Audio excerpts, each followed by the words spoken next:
Spence. Yep. As rightly probably deserved, in my opinion. He edged it very narrowly at the end there. Again, guys, call in 323-870-4051. Press 1 to get in the queue. We're going to give our thoughts on the main event, briefly go down the rest of the card, take your calls, and then head on out of here.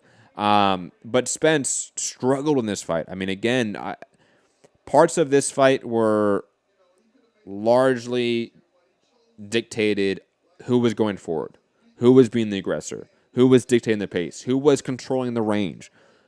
Whoever was doing that checklist in the round was winning the round most of the time. However, like I think some of us thought, most of us thought, Spence's power was enough of a marginal factor above Porter that it would play a factor in this fight. And Porter would go down at least once. And he did. And that was a fight-changing knockdown at a crucial time in the fight as well. Spence closed out the fight with the final round, winning that quite effectively and dominant as well. So I think Spence, while obviously struggling significantly in this fight, he did make the adjustments at the very end, and that clearly saved him the decision in this bout because Sean Porter was on his way to just continuing to maul and pressure Spence and get the better of it. But Spence was able to sort of wrestle that control back in his hands. Amazing fight, great fight, fun dynamic between the two in terms of how the styles clashed in the ring as well, from a pure aesthetic perspective. Cannot wait to see what's next with both guys. And again, Terrence Bud Crawford is the fucking truth. Yeah, I mean, I think the questions that I had or the concerns I had about Errol Spence still remain. Like, he's not that great off his back foot. He's not a lateral moving fighter. He needs to be really able to stalk someone. Or at least not to the degree that I think he needs to be to beat certain people. Correct. Honestly. The very top guys that can do what Porter did, spin him around, get him up against the ropes, take advantage of him shelling up. Like, that's going to be tough for him against, a Crawford, Thurman, even a Manny Pacquiao, even an old Manny Pacquiao is going to do enough volume punching to keep Spence questioning himself enough to give Pacquiao moments to shine. Right. So, Danny Garcia in the ring. Oh, they're going to do a pay-per-view with Garcia, huh? Fox. It is his next opponent. Wow.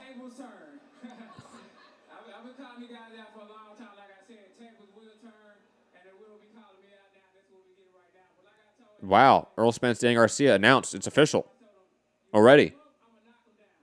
They just announced it. Fu, thoughts on Errol Spence, Danny Garcia being official right in the ring right after the fight? Thoughts on obviously the matchup itself and the timing of the announcement? I mean, that's pretty fantastic. I think that's a big move by PBC. I mean, to put all these guys against each other, that's really going to give, that's going to put some pressure on, Bob and Terrence Crawford, because to get creative with these fights are happening, right? These fights are happening, and that's just going to keep growing the profile of all of the guys on the other side of the street. So, thoughts on the matchup? Danny's a better matchup than Sean Porter for Errol Spence. Better in what way? Like an easier fight for Spence? Not as much of a volume puncher, not as much of a mover. Like, Spence is going to be a little more stationary. Better moments. His punches will be more accurate. He won't be moving backwards as much. But Danny has power. So, Spence is going to have to, he can't take the shots he took in this fight. Agreed. You have to go for a second. Be right back, Fu? Yeah, I'll be right back. Okay. I'll give my thoughts. Don't worry about it. I'll give my thoughts on the fight briefly. But first off, I gotta say, shout out to Sean Porter, man. I just want to keep that on the highlight. Sean Porter did great, and I feel like a lot of people will give him a lot of shade when it's not deserved. However, Errol Spence, Danny Garcia, I agree with Fu. I think it's a far easier matchup for Errol Spence than Sean Porter. A guy that doesn't throw as much volume, not as aggressive, not really. Sean Porter likes to control you. He likes to dominate you on the inside. Spence likes to have control of the range and control of the tempo. That's going to clash and create an issue and some conflict in the ring. Danny never really cares about being in control. He's fine being sort of the reactive dance partner in the ring. And I think that's going to play into the hands of Errol Spence fantastically. I think Spence is going to be able to tee off when he wants.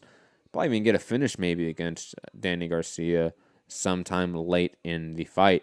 But regardless, it should be a really fun matchup. And like Fu said, just the reality is, like, there's this cottage industry of the welterweight division over there on the PBC side that can completely sustain itself without Terrence Crawford, at least for the foreseeable future.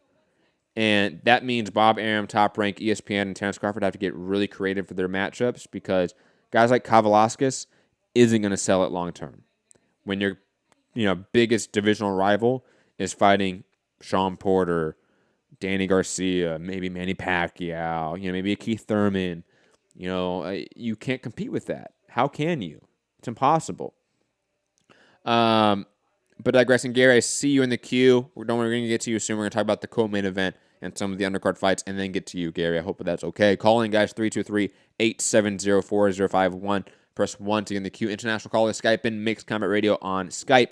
I know it's late, so we're going to try to run through the undercard as fast as possible, and then come back tomorrow with our full show breaking down the entire card with Rob. But digressing to the co-main event, David Benavidez defeats Anthony Durrell. Fu, thoughts on the performance of David Benavidez and what it means for him in terms of divisional hierarchy? I think so obviously Benavidez is top 3 or 4, right? And you could put him in any order. Like, Yes. I'm not going to be mad how you place 168 because if Plant, Smith, Billy Joe Saunders, Benavidez, those 4 guys, I think top. You can mix them up in any sort of order. You can mix it any way you want, however you want to put them. He did not show any want to get in there and end that fight. He was just very much, however the fight went, he was comfortable with because he knew he was winning and he knew Durrell really didn't have much of a chance against him. So there were moments where if he would have pressed, I think he could have ended the fight. I mean, especially once the cut happened. I think they went like 3 more rounds after the cut happened. I mean, it should not have happened. Most likely he could have ended it the next round. So realistically, Benavidez against those other guys is going to have to come with a whole different energy, and a whole different willingness to go for the win versus just playing around with his food, which, there's like we said, Durrell's a tough guy. I'm not at all saying anything about Durrell as a competitor. But Benavidez is a different level, right? Mm-hmm. Yeah. But Benavidez should show a different level. Yes. And he didn't. Yeah. Yeah. And I think guys that are big Caleb Plant fans, for example, are going to look at that and go, ooh, he's going to be able to outbox David Benavidez for significant portions of rounds and significant portions of a fight. I think the Callum Smith fans maybe should still sit down a little bit in this conversation. From a stylistic perspective, I think Benavidez still beats Callum Smith. But digressing, I agree with your assessment of the fight. I think Benavidez was content walking forward. But then again, we've talked about this off air before this show started, where me and Fu were just watching the co-main event. Benavidez has very little lateral movement. He can't really cut off the ring. He doesn't pick an angle and go to that angle to cut you off and throw shots to cut you off as well. He just fails at those tactics and technique in a boxing fight 9 times out of 10. And against certain guys like a Caleb Plant, Billy Joe Saunders, you can't do that. You can't have issues cutting off the ring. You can't have issues picking angles and creating angles. You can't. Benavidez does his best work when he has you pressed up against the ropes and he can throw combinations. And that is a And very limited window of the fight, and you need to expand that window. But Benavidez, in terms of power, in terms of, I think, durability, and on top of that, he is crafty in what he does. He just is limited in what he wants to achieve and how he wants to achieve it. He doesn't have 5 different game plans that he sort of rotates. He has one thing he wants to do and one thing only. He's quite effective and crafty at it, but it's still one thing. And guys like Billy Joe and Caleb Plant are able to probably find other avenues around that one thing that he does quite well and should be able to outbox him at this point in time. yeah, I couldn't see Benavidez at the moment beating Caleb Plant or Billy Joe Saunders. Saunders is more of a question mark because you never know how he's going to come into the ring. You never know if you're going to get Saunders versus Lemieux or if you're going to get Saunders versus you know, what was a really bad fight. I'm trying to go back in the catalog here a little bit, but the fight right before Monroe Jr., right? Mm-hmm. It was kind of a trash fight for Billy Joe Saunders, I think. Yep. So you just never know with Saunders, but you know what you're going to get from Caleb Plant pretty much every fight. And I think I would pick Caleb Plant at this moment to beat Benavidez. Agreed. So. I think we're in full agreement here. Moving on, Mario Barrios picking up a narrow win against Batur Akhmedov, and probably only won it via that knockdown in the final round. Similar sort of actual stylistic analogy to the main event in Spence Porter. Akhmedov was pressing him, throwing combinations, volume. Barrios was landing inside the combinations quite often, but was losing rounds and in the process getting beat up. Barrios' face at the end of the fight was completely like egg shape and swollen. It was horrific to see. And for a guy that is fighting, well, an undefeated prospect that is slightly of note, it's still a prospect that doesn't really have a deep amateur pedigree, to be quite honest. So, from a guy that is, in a way, a blue chip prospect in Mario Barrios, you expect more. In the same sort of vein as Spence and Porter of, look, if you are dominant in that win, it shows that you are separating yourself from the pack at the top of 147. Barrios needs to fight these level of opponents and beat them convincingly for me to go, yes, he is far and away above this level of the pack and ready for the top level. Because he hasn't shown me that yet. And honestly, there's a lot of fights you go back and Mario Barrios is just competitive in. He wins, maybe even clearly wins, but he's still competitive in and his opponent's competitive in. And this is a level of opponents that if you're that good, they should not be competitive with you. They should not be making your face that swollen. Massive red flag there in this fight with Mario Barrios. Fu, I know you were working and you got home late for this fight. I don't think you caught this one, if I'm correct. No, but from what I saw, like the last probably like 4 rounds, the thing that we talked about a little bit is Barrios doesn't have the pop that he really needs. And I think he's still struggling to be a 140 fighter. Mm-hmm. So,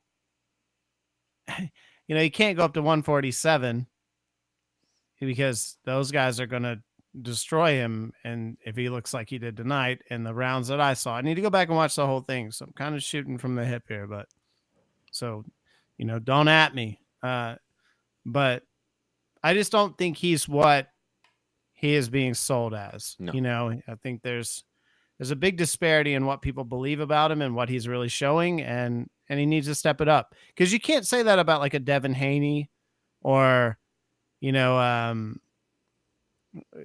even a Luke Campbell. Shakur Stevenson. I mean, Stevenson, these guys are putting on a display every time they get in the ring, and it's like, well, what level are they really at? Because they're just styling on everybody.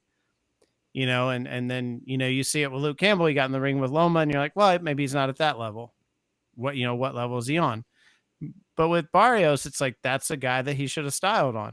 Not saying that that's a good step up in competition, but at the same time, like, people are talking about he can compete at 140 with the top people, and it's like not at all, not No, at all. I no. mean, I couldn't imagine him in the ring with Josh Taylor Uh, or even Rougarou. guys like Branchick, Kaylee Raylick, like those guys would really give Barrios issues.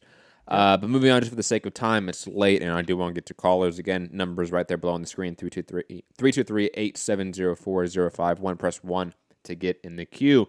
Josita Lopez defeated John Molina Jr. via TKO late, and I got to say, it was a fun fight. Obviously, what you expect from two older guys that are sluggers and sort of just brawlers, completely as expected. And also, the Robert Guerrero fought, but don't watch that fight. It's not worth your time. Robert Guerrero should not be fighting in 2019. Just want to be honest with that. Joey Spencer picked up a much-needed KO win. He has not been looking good recently. And that's about it for the undercard, guys. Let's get to callers. And again, number below on the screen. Gary in Dallas.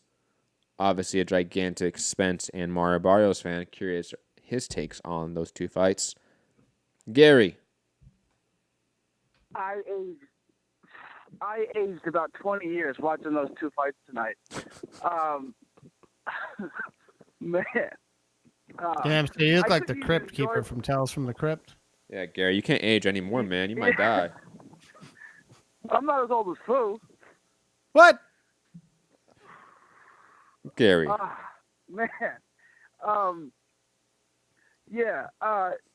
I thought Porter won the fight. It was too close to really call. I had it for Porter on my scorecard. It's fine if it went like 114, 113 for Spence. But to say Porter won 4 rounds in that fight is totally to discredit everything he did. And 2 of the 3 judges only gave Porter 4 rounds. Yeah, that's bad. That's not a good score. I'm not going to say it's corrupt or that's really bad. Yeah. That's just a bad scorecard. It's like food scorecard. It's just not good. It's like Marco Villagras's scorecard. He's the worst judge, isn't he? Villegas. He's terrible. Villegas, yeah. He's terrible. It was, that was a really tough fight to score. I had it all coming down to the last round, and then like the last round was too close to call. That was a great fight. I mean, that's probably the fight of the year. Yeah, it was a great night of boxing, all the cards. I didn't really get to enjoy the co-main event, the Benavidez fight, because I was still amped up from the Barrios fight. You were still all like sweaty. You thought your boy lost, that huh? That was like watching a best-of-7 series where your team takes a 3-0 lead, and then they have to come back in Game 7 to win. It's like, what just happened here? This looked like a breeze. He was, the first 4 or 5 rounds of that fight, he was boxing beautifully. And then, like, all of a sudden, like, a switch went off, and, like, he was zapped of all of his energy. Well, Gary, do you think it's that he was zapped of all his energy, or that his opponent finally felt like, man, this guy can't really hurt me, so I can come forward? And the body shots, man. Well, you have to. Hey, Akhmedov is going to the body. It probably had a lot to do with the body shots. Phil, could you imagine how good you would think Barrios was if he wasn't with PBC? Or you would think he was just the bee's knees? Get out of here. They say you ain't talking to with Robbie Hearns, Osprey, bro. Oh, you'd love him. You ain't talking to Robbie Hearns. If Eddie Hearn was sitting ringside, oh, you'd love him right now. You ain't talking to Robbie Hearns, bro. Yeah, I'll be honest here. To Foo's credit, you're not talking to Rob. You're talking to Foo. That's true. Yeah. That's true. If he wasn't with PBC, though, you would love him. You would. I would say the same things. I don't know about that, Gary. He has no power, but twice he knocked him down with 1 shot. I don't really follow that. So help me out. Twice he dropped him with 1 shot. Okay.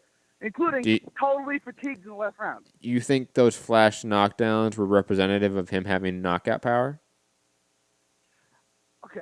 I think he has respectable power where if you walk into his shots, yeah. You it's not like we're talking about. You think he has respectable power? Really? Okay. Yeah. I don't see Barrios? it. I don't He see had it. 8 straight knockouts before this fight. He knocked out the last guy in 2 rounds, which took Prograis 7 or 8 rounds to knock him out. Velasco. So I don't get how he has no power, like he's pulling Malignaggi or something, or Josh Kelly. It's like, no, he's got respectable power. Yeah, and you're Like, would you probably say more that- right about that. No, But I don't know about that. I mean, What I- look, who the fuck is Velasco, bro? Like, you bring up names like, oh, Regis Prograis last time around, so? Like, who cares? I don't think Velasco was Prograis a is a big undefeated puncher either, though. Exactly. #1 contender when he's. No one's any good. I get it. No, every- it's No, not that no no. one's any good, Gary. No. But come on, Mario Barrios has beaten who? How good has he beaten them? It doesn't add up. And here's You- what you- it comes hold on. down to. Gary, you were on this call. You were on this show how many times talking about Mario Barrios, guys like Tanahara, all these guys, how they're going to be the best thing since sliced fucking bread. How can you tell me that after this fight? You can't. Okay, if you go back and listen to the last show, I said that this is a tough matchup for Barrios. It's one of those fights. Just win it to fight. Worry about looking good next time. Just win the fight and move on to the next one. Because stylistically, this is. So you think this is a blip in the radar? You don't think you think that he's been smooth sailing his entire career, which he hasn't, and on top of that, this is just a blip in the radar, and he is perfect. He's fine. He's gonna be good to go the next fight. He's gonna look like he's the Terminator. Honestly, Well, do I think he's going to beat Prograis in his next fight? I No. didn't say that. But, I didn't mean, say. Did I ask you if he's gonna beat Prograis? No. Well, the Terminator would beat Prograis, probably. Okay, Maybe, Gary, right? let me rephrase my question so you don't be like snide and snarky about these like semantic remarks, okay? Do you legitimately think Mario Barrios is ready for top 10 competition after this fight? 40 is tough now. It's the 3 names. He probably wouldn't be any of the 3 names at the top. Taylor, Ramirez, I didn't say the 3 and names. Prograis. I said top 10. I include the entire top anyone 10. else- yeah, absolutely top 10. Anyone besides those top 3. Really? So like Branchik, Raylick, those guys he beats when Akhmadov, a guy that never went to the Olympics, never won a national amateur championship. Akhmadov went to the Olympics. He lost in the quarterfinals. Who am I thinking of then? For Turkey. Who am I thinking of on this card then that didn't go to the Olympics, was undefeated? Anyways, even if I better beef in the Olympics, what are you talking about? I said he lost in the quarterfinals. Oh, I thought you said he lost in the quarterfinals to better beef. No, that would be. That would be. I'm like, what the fuck? I'm like, that's impossible. No, he lost in the quarterfinals. I would like to clarify one thing, Gary. Me saying that someone doesn't have power isn't me saying that they're dog shit or they're not good. But not having power, it is a harder fight to win because your margin of error becomes so slight. Like, because you're going to come up against a puncher that eventually is going to give you problems.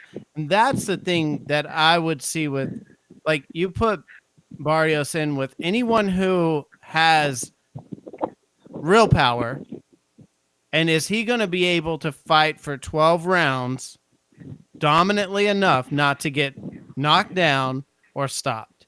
That's my question. Again, Gary, you think he beats guys like Branchik and Kaylee Raylick? Really? You picked him to beat Branchik like 3 days ago. Yeah, but then he had this 2 fight. days ago. I thought he was going to have a much easier fight.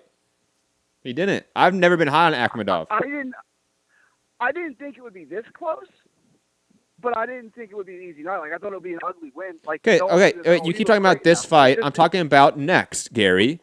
Do you think he beats Branchik or Raylick? Yes or no? It's a yes or no question, Yeah, Gary. I think he beats. Yes. I think he beats everyone except for the top 3 guys. Okay. That I don't know how you changed see that, because man. He fought. Okay. I don't know how you see it. Can we talk? Okay, I don't know how he has no power when he knocked this guy down twice with 1 shot. Dude. Like, He knocked down this guy with 1 shot, but it was a flash knockdown, bro. Like Linares Adrian, knocked hold Campbell on. down. Adrian fucking Broner flash knocked down Sean Porter. That means nothing, bro. What the Adrian- fuck are you talking about? Adrian Broner's got power. Adrian Broner's got power. Adrian Broner's not feather fisted. Like, when you say he does, would you say Sean Porter has power? No. I mean, okay, then why couldn't Spence just walk right through him then? He doesn't have, like, sensational one-punch knockout power, but you're not going to walk right through his shots. And that's Gary, I think we just have a Gary, difference Gary, of opinion. Gary. Yeah. If you're not knocking out the top guys, you don't have power, in my opinion, at the top level. Point blank and simple. Keith Thurman does not have power at the top level to knock out guys. Okay? Deontay Wilder clearly has power to knock out guys at the top level. You understand the difference? I think we have when you say power, you're talking about knockout power. When I say power, I'm saying you can't just Yes, walk right through. Gary. Okay, if the point of power is to knock out someone and hurt them, and you can't hurt someone, then yes, it's an issue. And let's be honest, Gary, if he didn't get that flash knockdown at the very last round, he would have lost, even with the flash knockdown early. Okay? Well, not according to the scorecard. I mean, maybe on your card, but not the official cards. Okay, but you just had issues with the official scorecards in the other fight, and now you're okay with the official scorecards in this fight? No, I'm saying if you would have, you got to pick a side here, buddy. If he had, no. Had he not scored the knockdown in the last round, he still would have won the fight officially. Cool, not in my scorecard. That's understandable. Not in my scorecard. It was very reasonable to have that fight even or close to even going in the last round. I'm not saying it's not. Cool. And he needed to at least win the last round. And the knockout, I thought, knockdown put him over the top. I thought it was, okay, he clearly won the fight now. But if you're going to life and death with that guy, you're not going to be beating people. I mean, read off the names that Mario Barrios has beaten in this epic knockout streak, okay? Juan Velasquez, Richard Zamora, Jose Roman, Eddie Bernardo, Naam Nelson, Jose Rodriguez, Yardley Cruz, Claudio Tapia, Dave. Oh no, that was unanimous decision. And then we have unanimous decision. Unanimous decision. Unanimous decision. OKO. Unanimous decision. Unanimous decision. Okay. He has beaten no one. He has not looked great in any of these fights against no one. It is impossible to say Mario Barrios is going to be competitive in the top 10 because he hasn't fought anyone close to the top 10. And on top of that, he has looked rather poor in a lot of these fights. He looks basic. He doesn't look like a guy that has any extra oomph. And that doesn't mean just power. So the first 4 rounds, his movement, his head movement, his flipping, his using his ring, you weren't impressed with him in the first 4 rounds of that fight. I was impressed, but then it didn't work after that. And guess what, Gary? If it doesn't work, hold on, Gary. If it doesn't work against Batur Akhmadov, okay, a guy that is 7-0, all right, did nothing in the Olympics, lost in the first round. Come on, man. What are you gonna do? What are you gonna do when you fight those top 10 guys that are actually legit world level fighters? How are you gonna adapt to that? You couldn't adapt to fucking Akhmadov. You're gonna tell me you're gonna adapt to Raylick, Baranchik? Let alone Prograis, Taylor, Hooker, Ramirez. Like, Hooker's gone though. Hooker okay, left the division. awesome. Hooker's He's gone. He's gone. Doesn't matter. Yes, Gary. Did Hooker look so good coming all the way up before Hooker fought Terry Flanagan? Did he look sensational, or did he have tough fights too?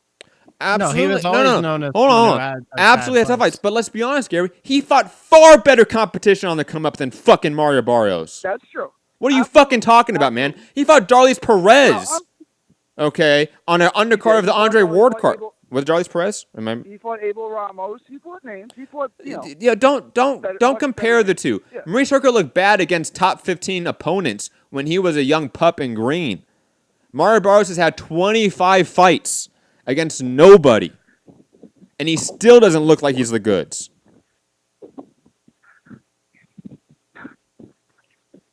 Okay, you're not wrong. I mean, that was not a great performance. I agree. And again, he's not going to be a guy that scores sensational knockouts. He's not going to be a box office star. Stylistically, that's not his style, right? He's a guy who's going to have to stay at range. He's going to have to use his jab, and he's going to have to make you miss. But even that, And Gary, he's not that great in. You look at guys like Shakur Stevenson. He's able to dominate in that department, and he will last 10, 12 rounds and dominate you doing that. Barrios can't. He doesn't have the athleticism. He doesn't have the speed. Doesn't really have the defensive work, I think, long term, or maybe just more of the fact that he's not fast enough for his technique to really work in a way. And guys are faster to the draw than him, that have better cardio than him, more athletic, are going to constantly give him issues. You add in top-level athletes or top-level boxers, they wash him right now. In every level you step up in competition, your margin of error gets slimmer and slimmer. And when you don't have, not that he doesn't have any power, I'm not saying that, but he doesn't have that like Josh Taylor power. Or, I'll put it this way: you look those at guys. certain guys on the come up fighting certain level of opposition, and look how they washed them. Yeah. Mario Barrios doesn't really wash guys. He struggles to get that finish. And it would be a corner stoppage, a TKO stoppage, because the ref is like, okay, this guy that you're fighting that's a cab driver hasn't thrown a punch in 4 rounds. Like, we're just stop the fight here. It's not the same. What were you going to say about Postol and Taylor? Postol's a PPC guy, right? Let's do that next. Let's have him fight Postol. I don't know if he's technically a PBC fighter. I know his last fight was a PBC fight. It was on the Robert Easter Francis Bartholomew card. I would be down with that fight, but I'll tell you this: I think Victor Postol wins. Let's do that. Barrios would take his first L. Postol gave Taylor a fucking tough fight. Barrios would take his first L for sure. Okay, let's do that version. Well, I'll say let's this: addendum. Version. And I'll be honest, man. Like, that's the fight you want next. Mario Barrios just went life and death with Akhmadov, and you want to throw him in there with Postol? Dude, you need to ease him in there. But here's the great thing about boxing, right? Is that you're only as good as your last fight. Is he 25 years old anymore? He's not really a prospect. You call him a prospect. He's not really a prospect anymore. He is a prospect. He's getting to the point where this is, I mean, you're right, because his competition hasn't been great. But he's 25 now. He's not a kid anymore. You know what I'm saying? It's time to see what you have. Yeah, but obviously, I can't say the level of competition sport is great. I don't know. Now. I don't know if Victor Postol's the one guy you go after in the 140-pound division, because like he's arguably like a top 5 fucking name, man. Like go after like a guy that like an Edward Tunovsky or someone like that, someone that had a belt that we vaguely know, you know, but it's kind of an easy fight for you still. Like, that's who you want to go after first. Like, you want to throw him in after he had his face rearranged, bro. You want that Barrios to then go in and fight Victor Postol? Man, you must hate him. You're not a fan. I know. Do I ever say my Texas guys should take easy fights? I just said that he should. Fight Danny Jacobs. He had his face rearranged. I never said it was. Jeez. What? Okay. I mean, come on. That swelling was nasty at the end. But you're only as good as your last fight. He could come out in his next fight, look absolutely fantastic, and then people will be talking about him in a But if his next fight's against Johnny, nobody gives a fuck, then who cares? People will still, if it's a good knockout, people will still say it. That's why you should fight Postol. Unless he can get the Broner fight. If he can get the Broner fight, you should be up on Broner. If not, then you should go fight. Adrian Broner beats Mario Barrios. Oh, God. You know why? Just like you said, Broner has power. Barrios doesn't. Oh, man. Flipped it on him. Hey, Gary, let's get one last thing in. What did you think about the Benavidez-Durrell fight? I got to go back and watch. I was too hyped up. Like I was like, I didn't think Benavidez was good. I don't think that he would do well against Billy Joe. Definitely not Caleb Plant or Caleb Smith. I don't think he would do particularly well against any of those guys. I think like we got a little too hyped up because that kid's still only 22, right? And he hasn't fought in like 2 years really, besides one round. I think we may have got a little ahead of ourselves with David Benavidez. He's good, but I don't think he would do particularly well against any of the top 3 names at 68. He beat Callum Smith. You think so? Oh, absolutely. But thank you for the call, Gary. Always appreciate it. I'm sorry, we do have to run though. We have more callers, and we went on for like 20 minutes arguing about Mario Barrios, as expected. I knew that was going to One of the happen. littlest like names on the card, but It's okay, Gary. That just shows that you're hardcore. Santiago and 509. Press 1 to get in the queue. 509. Santiago, what's up? And not much. Typical Gary fashion. I had enough time to say bye to JP, drop off her and home, and get back home before I actually got my chance at the call. So kudos to Gary. It was definitely a hell of a fight, and the good crowd showed up at the theater. Not sellout or anything noteworthy, but a good crowd. And I got to say, I definitely agree with you that I don't think I'd consider that fight of the year. But definitely would be one of those that you would consider an honorable mention. That was a hell of a fight. Both guys really brought it to each other. Both guys showed exactly what they were capable of. And, early on, I saw Porter possibly, coming away with, taking the fight. And next thing you know,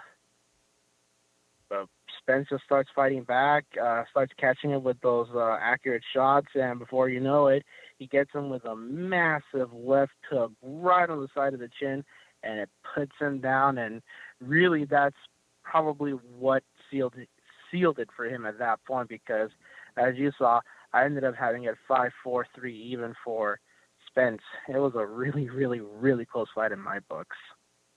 Agreed on all parts. Santiago, anything else you want to talk about? Darrell, Benavidez, Mario Barrios. Definitely surprised to see how the Errol Benavidez fight went. I didn't expect him to be as slick as he was. Good with the movement. Definitely gave Benavidez a lot of trouble.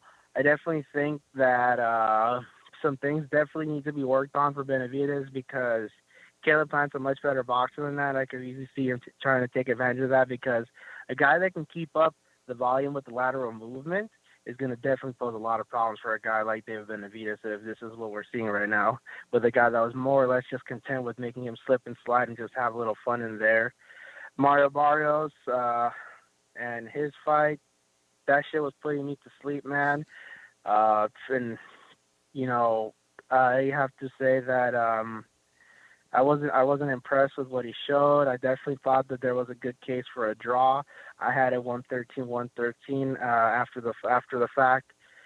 So right now, Mario Barrios for me is in a kind of limbo where it's like either you start showing us that you can actually improve as a fighter, or you've officially reached your ceiling at this point.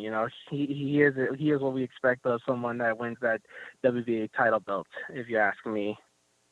And Lopez Molina, man, Lopez looked like a bruiser in there against a guy like Molina. He put him down fast and hard, and I'm glad they stopped the fight. Molina should definitely consider, calling it a career at this point, because he may still have that power, but that power is so far in between a lot of the shots he throws nowadays, especially if a guy like Lopez can get your timing down and just beat you to the punch. And that's pretty much my take on the fights of tonight's main card. Thank you for the call, Santiago. Brief point I want to make, because I already see PBC Twitter going on to the spin zone when it comes to Spence Garcia. Look, if you want to argue that like Spence Garcia is a viable fight in the marketplace, that's one thing, right? In terms of like it makes money, like it will be a fine fight, it will be a fun fight. That's a different argument. If you want to argue that fight is a better fight or a fight that should happen next over Crawford or Pacquiao, then you really don't have a valid opinion, to be honest. And please don't call into this show if you have that opinion, because I'll just yell and shit on you because you're stupid. And to have the opinion that you'd rather see Spence Garcia over Spence Crawford or Spence Pacquiao is just such an asinine take that I can't believe people online are actually propagating that talking point and narrative. Absolutely sickening. Going out to the 509 area code, 509. Who is this? Where are you calling from? Yo, there's a coup. What up, Aku? What up, Aku? How you doing, man? What up? I'm one of those What up? Yo, I'm one of those guys who thinks Danny versus Spence is a good fight. No, it's fine to think it's a good I mean, fight. that can No, be no, no, made. no, no. It's fine to Yeah, think it's a good fight that because it can be is a good made. fight. But to say that you want that fight Yeah. over Spence Crawford or Spence Pacquiao doesn't make sense to me. Oh yeah, no, not over. Definitely not over Bud. Yeah, But that's my but point. That's my Pacquiao- distinction I want to make very clear. Spence Garcia is a good fight, but there's no way you can argue it's better than Spence Crawford or Spence Pacquiao. Yeah, Pacquiao. I wouldn't want Pacquiao to take that fight against Spence. I don't think it's a good matchup for Pacquiao. Okay. But I'm fired up. That fight was I think it's top 5 fight of the year. Oh, easy. That was just Probably. an amazing fight. I had it 6-6. But with the knockdown, I gave it a Spence by a point. It was just a great fight. Awesome fight. Agreed. Yeah. What do you guys think? Do you guys think Danny has a chance against Spence? No, if I'll be honest, if I thought there was one like dark horse in the division to beat Spence, it would have been Porter, and he almost did. It's not Danny. I think Danny is more of the weaker link of the top of the welterweight division, to be quite honest. For reasons we mentioned, his lack of lateral movement, his susceptibility to get hit with shots, his lack of game planning for fights. Those are big issues for a fight like Errol Spence. I honestly think that a more active Keith Thurman would beat Errol Spence. I know that's not going to be everyone's going to be like freaked out by that or think it's crazy, but to me, Thurman's movement would beat Spence. You know, like if they had fought when that'd be a Spence good was fight, first too. calling him out, right? Like I think Like in Thurman 2017. would have beat him. Yeah. Yeah. Are you guys surprised? That Danny actually took the fight? Not really, because hasn't been doing anything for a while now, and you can sort of tell that he was been waiting for a big fight. That's why though. You can tell that either Pacquiao was on the line, Spence obviously was on the line to some degree, Mike was on the line. He's been waiting for a big fight. I'm not shocked that he's going to take it. You know, he's coming off a huge knockout win this year. I think he wants to get titles back, and plus it's a big money fight.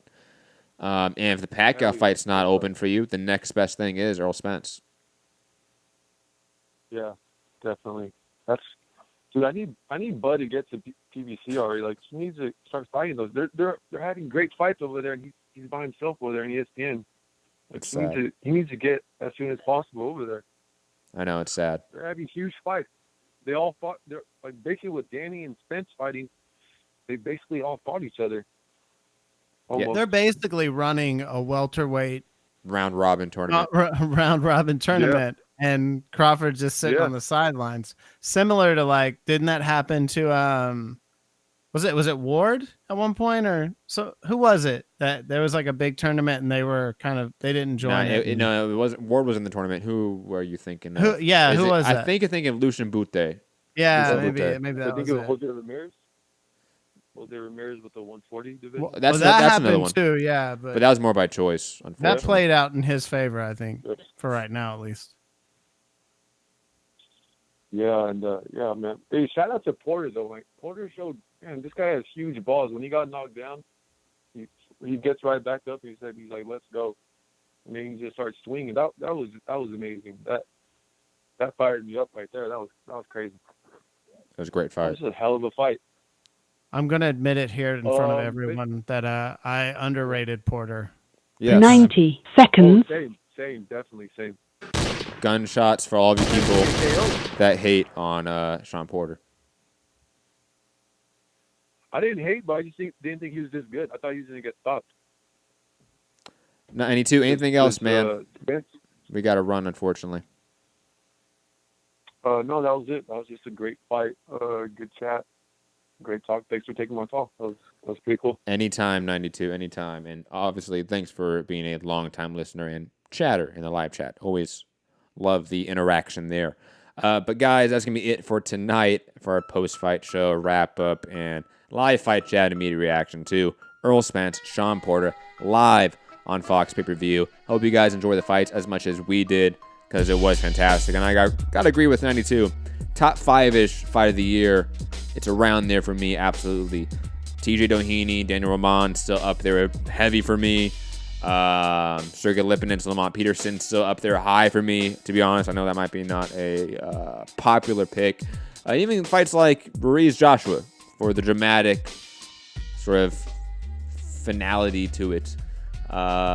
It's definitely up there as well. But digressing, I am Matt the Hipster Hunter. Find me, Matt Hunter, MCR, all platform. Hit the like button, share the show, subscribe, patreon.com/Mixed Combat Radio. Foo, let people know where to find you.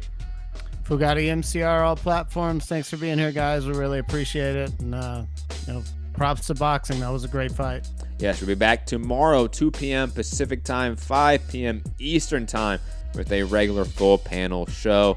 Join us there live on YouTube, podcast forum, iTunes, Spotify, radio, etc. And have a great, wonderful night, evening, morning, wherever you are in the world. Peace.